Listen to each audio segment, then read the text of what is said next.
Well, see, unfortunately, the problem is it's very similar to what Candace Owens is pointing out in the States. The fact is, it's simply not there anymore, and they're running out of things to complain about. That racism is subsiding significantly to the point where no one's paying attention to them anymore. So they're creating ways to. It's ridiculous, but in 50 years, none of this is going to matter, and. Like, my kid is going to be beyond this. She already is. She doesn't understand racism. She never will. It's a thing of the past. And unfortunately, the people who feel like they're targets of it is kind of not always accurate. I'm not saying it doesn't happen, but it's a hell of a lot more infrequent than it was.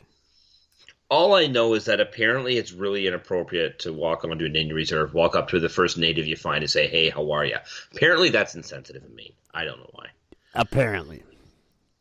I actually did that twice, and I didn't even I'm like, "Hey, how are you?" I didn't even think about it at all, and I got fucking slapped in the back of the head. My buddy's like, "Are you fucking kidding me right now?" I'm like, "What?" Oh. Shit. And I'm bad. I experience it, and for people who want to whine about it so much, holy pot calling the kettle black, because when I lived on the res, I got chased home every fucking night. Oh, yeah. Because I didn't belong there. I was the white boy. Anyway, I'm not going to get all racist on your shit. Just, you can expect that this stuff's being done in your name. Do more to say that it's not on your behalf, and those attitudes will calm down. And you know what? The next group of people that does something like this, all those feelings are going to be directed toward them. That's how fucking feelings work. And feelings get hurt. People cry nowadays. It's really fucking annoying. Are you going to make it through this episode, buddy? I don't know. We'll find out. Okay. So there was that. I have, Okay, let's do this because it's boring. Then I'll get to the one that's a little less boring. This is kind of local, and it's been a big thing for years and years and years, and it's finally happening. Surrey has finally got approval to tell the RCMP to pound sand and get a Surrey police force. As in what, like their own their own separate one? Their own separate municipal force. They are working right now on getting the RCMP to fuck out of there. It's going to be a very long, very painful tradition. It's going to take $19 million. Is Surrey like literally the last town on the planet that doesn't have its own fucking police service? Oh, no, you have to be a certain size before you can even get one. And like a lot of BC Surrey isn't exactly tiny. North Vancouver still has RCMP. I believe Coquitlam still has RCMP. Kelowna here still has RCMP. Lots of places. I don't get it. My hometown, Milton, we've always had a police force. Well, you guys are different in Ontario, though, because we don't have a provincial police force. You guys do. You've got the we got OPP. We don't have no OPP. We ain't down with that. OPP, yeah, you know me. We are not. So this is a good deal. I mean, it's time. I think most of Surrey is being tired of being harassed by cops who can't really get into it, like good city cops. Good city cops give you a good city cop beat, and the RCMP are bound by a bunch of rules and shit. So this should make things a lot more exciting. It is the understatement of the day. I still remember my first official run-in with the RCMP in North Vancouver. I was sitting down by the C bus, in the little park sort of area there off to the side. Oh, I know. And, yes, you do. And I was chilling out over there, sitting like right on the front walk area, sitting on the bench smoking a joint. And I just as there's like four cops, there's 3 or 4 cops coming around the corner, And as soon as they popped in the corner, I immediately fucking put it out, grab a pack of cigarettes, fucking light up a fucking smoke right away. The cops walk by laughing. He goes, "Really? Like we didn't fucking smell it coming around the corner?" I'm just like, ah. He goes, "Do you have any more?" I'm like, "I have another joint in my pocket besides one I was smoking." He goes, "Oh, that's cool." He goes, "At least you have enough for later. Have a good night." Just like, wow, I love this city. One of my first interactions with them in North Van was when I was walking home from Staples after our Super Tuesday. My Tuesday was not super. No. That's like it's like the Black Friday of back to school. It's a big deal at stupid retailers, but I was walking home and I slammed a 6-pack on my walk home. I lived down by Phipps Exchange, but I was walking from Staples on Cap Road. It was a nice evening. Started pounding a 6-pack. I got through like 5 of them. Then I had to piss like crazy. It's weird. I stopped on the like peeing on the side of the road, basically. There was like a tree. I wasn't just like in the middle of the road or something stupid. But the cop pulled over. Of course, first thing that happens, because I've got a beer in one hand and a cigarette in the other, so I'm holding my shirt in my teeth so that I won't piss on it. Headlights hit me, shirt falls, boom! Now I'm just filling my shirt with piss while I'm trying to talk to this cop. Oh, that sucks. Then he's like, all right, start walking. He's like, if I see you going to the liquor store at the bottom of the hill, we're taking you in. I was like, all right, cool. I can handle that. So I was going into the liquor store at the bottom of the hill. And he was very mad. I remember this happening. And I'm paraphrasing, I'm shortening it up. But long story short, I came out. And he said, if you say one word, we're taking you in. And I said, but... And that was it. Bam, face down on the pavement, like 6 cops just pommeling me. My head was bleeding, everything. I'm just like, I'm cuffed. I'm in the back of their car. I'm like, seriously? They're like, keep talking. I'm like, you guys fucking suck.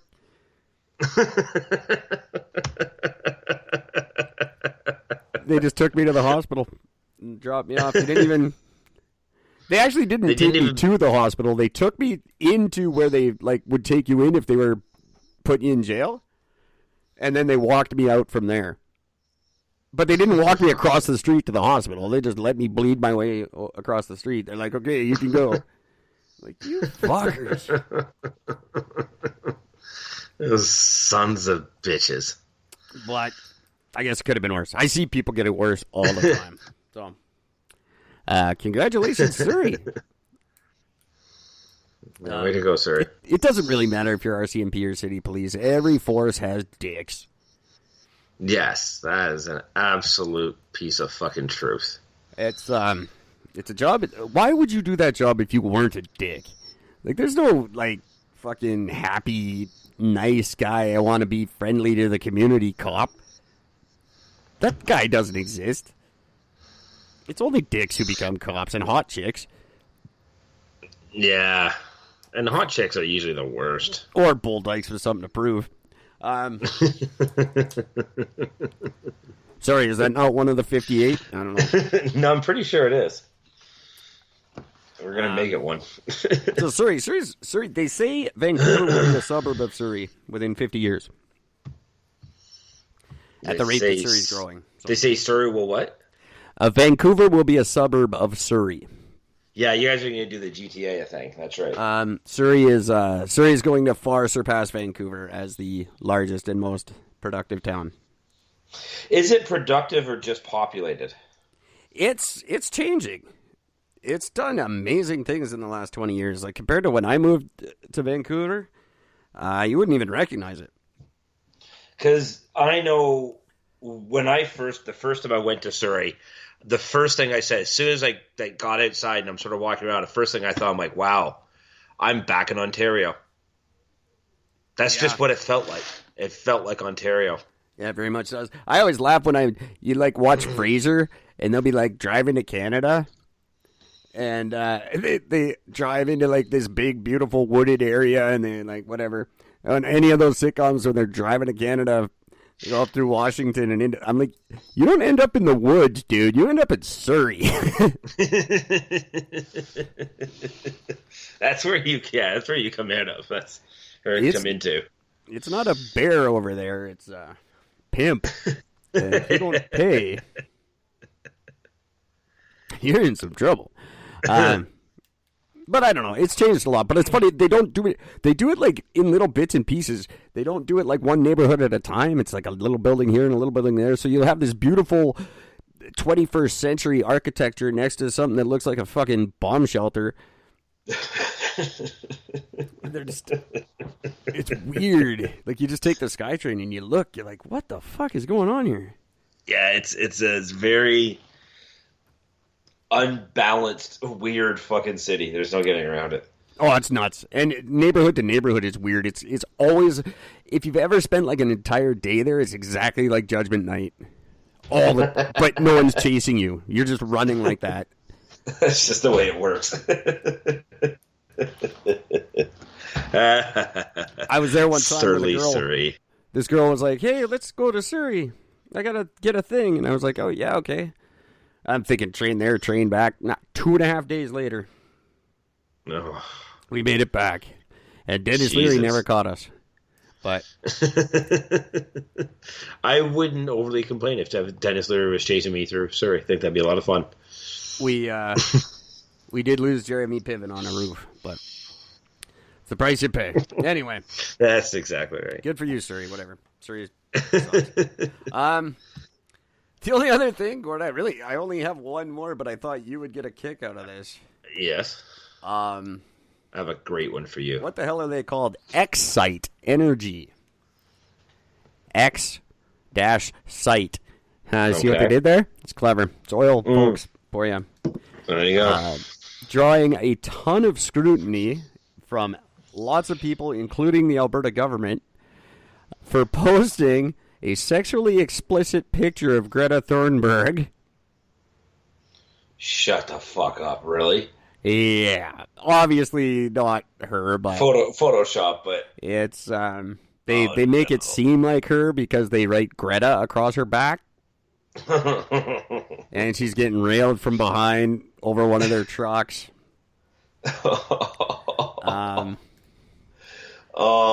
They're gonna be fucked for that one. Everyone in the province is freaking out. And she's in Edmonton right now, apparently.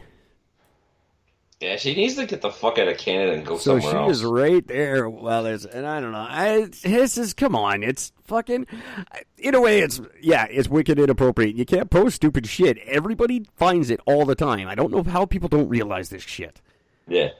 But come on, it's an oil, like, you ever seen these places? They're full of big, rough dudes that make bad jokes. What are you going to do? I don't know if like, don't put them online, clearly, but I don't think you can really get upset if a bunch of dudes, like, it's locker room shit. You can't get mad about locker room stuff. I don't think. Oh, no, that is the very thing they're trying to ban. No, you can't. Yeah, you can't absolutely, ban my ability to fucking say whatever the hell I want.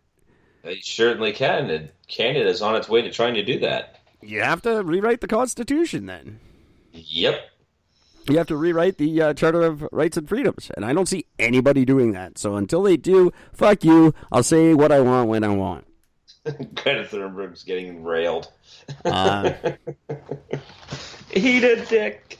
And this is part of what Gordon and I are trying to do on Sunday, March the 8th, during our epic Season 2 finale Godcast. Just trying to show that a group of people that are not necessarily known to be funny and willing to engage in the kind of conversations that Gordon and I engage in, they're going to come and do that. They're going to do just that. And they're going to talk and laugh and swear, and we're all going to have fun, and we're going to go, hey, those dudes aren't so bad. And then we're going to realize that words don't matter, and it's a lot better if we all just get together and share ideas and maybe fucking solve a problem like I've been saying all goddamn year. And we're not going to stop with Christians. This is just the first step. That's why the video I released today says, hear the world begin to change. Because people are going to catch on. Me and Gord are going to go from group to group to group, and then all these groups are going to join my people for groups who like groups. No, group for people who like groups. Sorry, I fucked that one up. Something about groups. Anyway, what we're going to do is we're going to break down all these fucking barriers. We're all going to just be able to talk, and we're all going to work together and solve a problem. And everyone's going to quit whining. And it's going to be great. People are going to go, hey, oil's bad, but if we work together, we can fix it.